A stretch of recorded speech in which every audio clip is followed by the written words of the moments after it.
All right, shalom, everybody out there, Israel.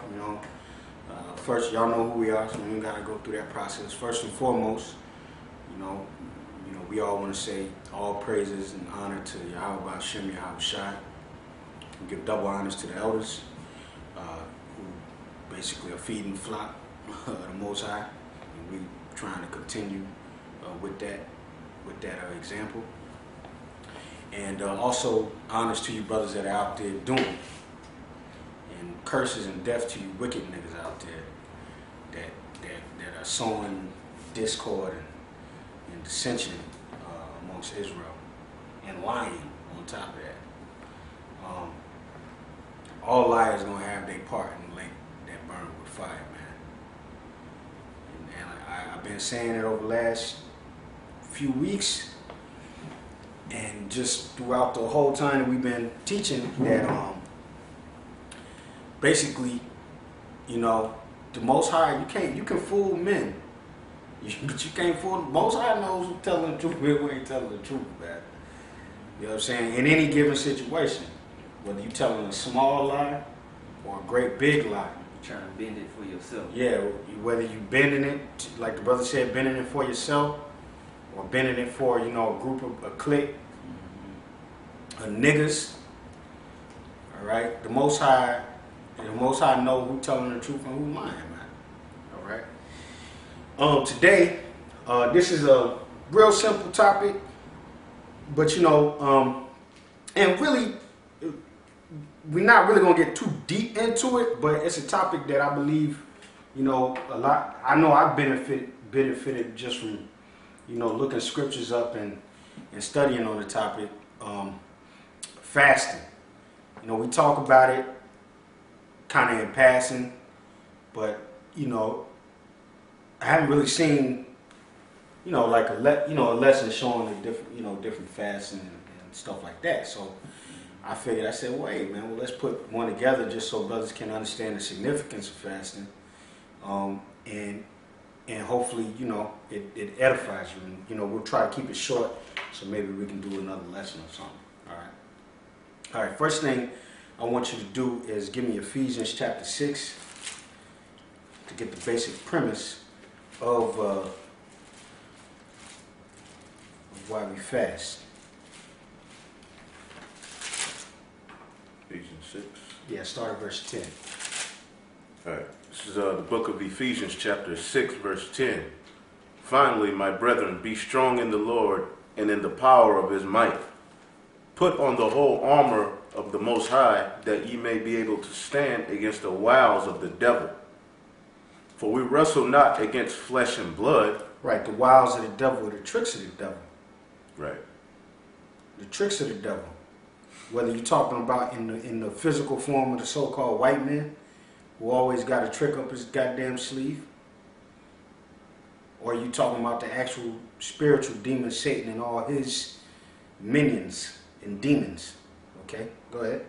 Right. For we wrestle not against flesh and blood, but against principalities, against powers, against the rulers of the darkness of this world, and against... So, basically, because, what's that? Where it say weapons of our warfare are not carnal? That's Corinthians, right? Get that real quick, Ariel. No, you stay where you at. Yeah, 2 Corinthians 10. 10, right? Yeah, 10 and 4. That's where I'm at. 2 Corinthians chapter 10, verse 4. Verse 3. Though we walk in the flesh, we do not war after the flesh.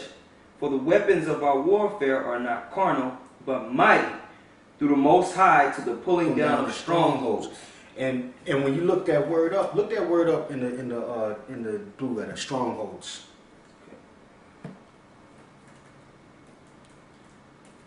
It should be number 3794, I think. In the,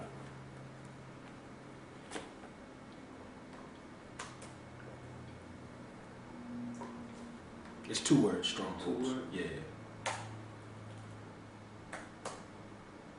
Say something real quick. Right.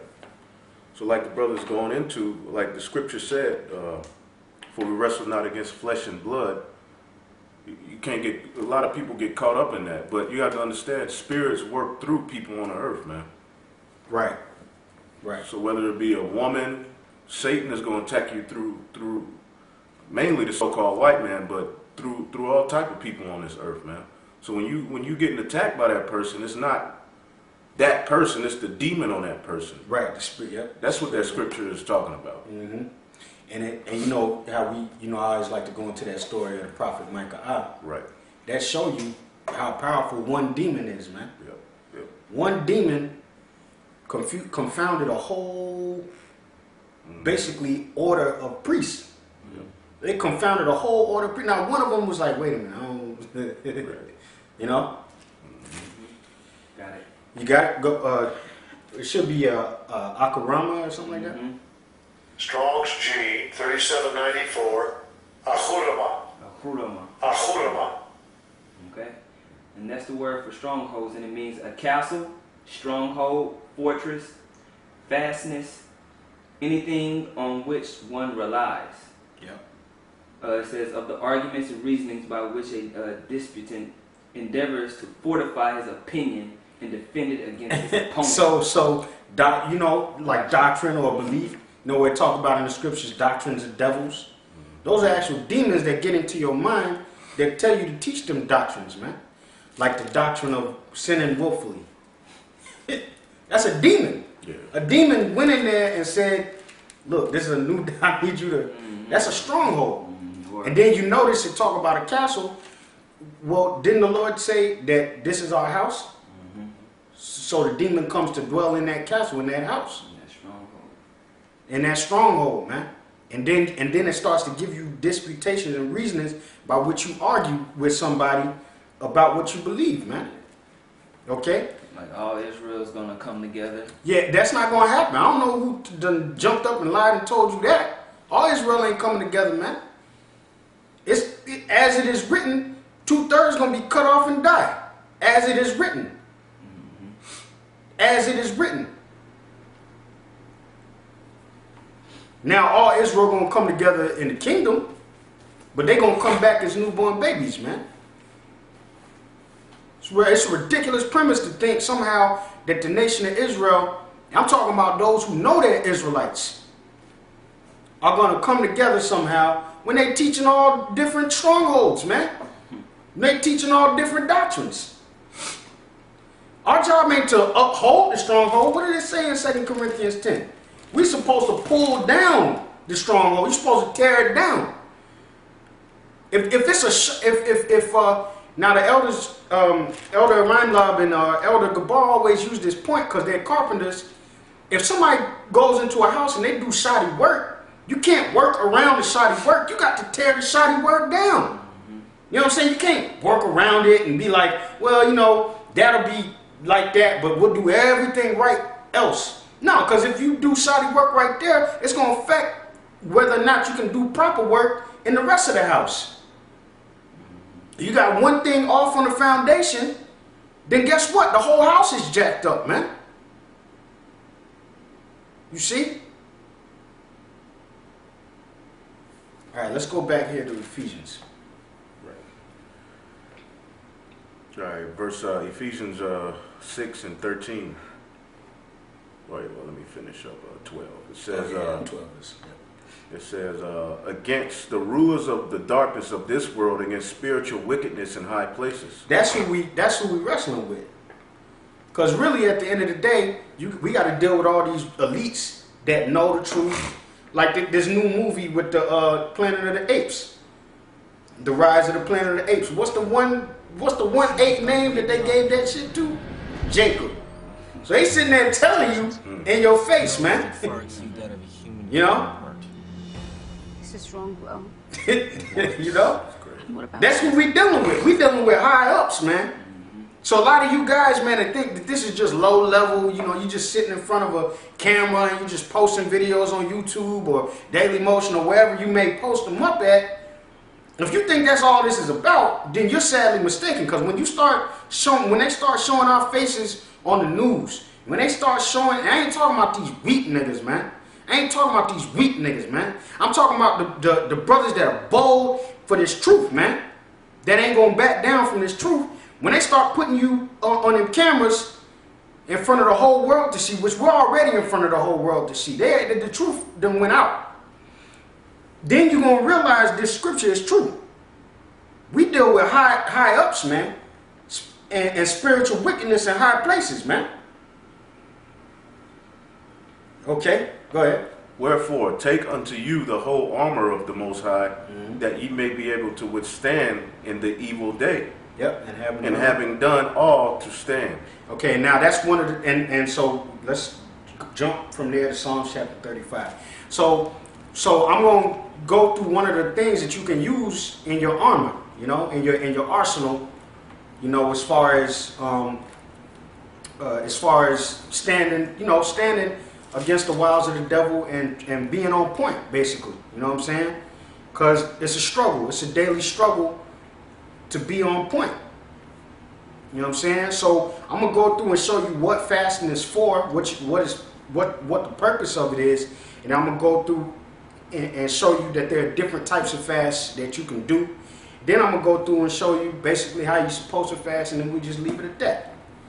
All right, now where you at? Psalms 35. The point is in 13.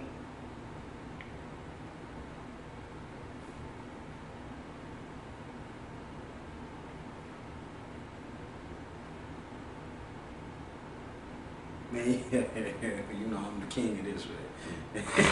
Go ahead and start. Yeah, go ahead and start. Right. Psalms 35 and 1. Plead my cause, O Lord, with them that strive with me. Fight against them that fight against me. Take hold of shield and buckler and stand up for mine help. Draw out also the spear and stop the way against them that persecute me. Basically, man, this is a good prayer to learn, you know? This is a good prayer to learn. Them Psalms, man, you read them Psalms, man, them Psalms that had you in your room crying and shit, you know? Yep. Just in despair, you know, just because you want the kingdom so bad, man. Yeah. And you could tell that's what David was all about, man. David he was ready for the Lord to rule on the earth, man. You know? Go ahead. And say unto my soul, I am thy salvation. Let them be confounded and put to shame that seek after my soul. Yep. Let them be turned back and brought to confusion that devise my hurt. Yeah, and that goes for the other nations, Esau. You know, this eventually gonna happen to them, but it's also gonna happen to you niggas, man. Like the brother, we was on the way somewhere, man. The brother said, Jacob actually tell the Lord to hold on, man.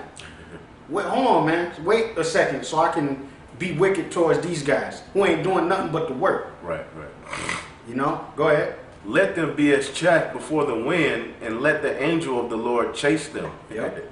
Hey, we're going to laugh when that day come, man. I'm going to laugh, man. I'm going to have a hearty laugh, man.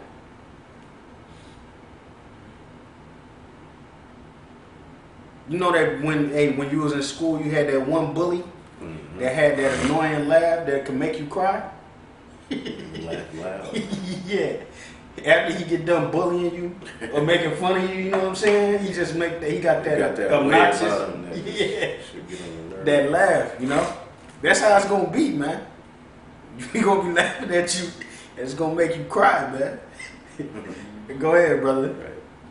Let their way be dark and slippery, and let the angel of the Lord persecute them. Hey, man, these guys' way is dark and slippery, like this guy Johanna, man. His way is dark and slippery. Hey, I'm gonna ask the same question that I asked you and Nate. So, if the chip does come along, are you gonna tell your people to take it? And if not, then why? None of them gonna answer that question. Ain't none of them gonna answer that question. They're not gonna come up with no scriptures to say, you know? Right. Go ahead, brother. Right. For without cause have they hid for me their net in a pit. Yep. Which without cause they have digged for my soul. Yep, go ahead. Let destruction come upon him at unawares. Let his net that he had hid catch himself unto that very destruction, let him fall.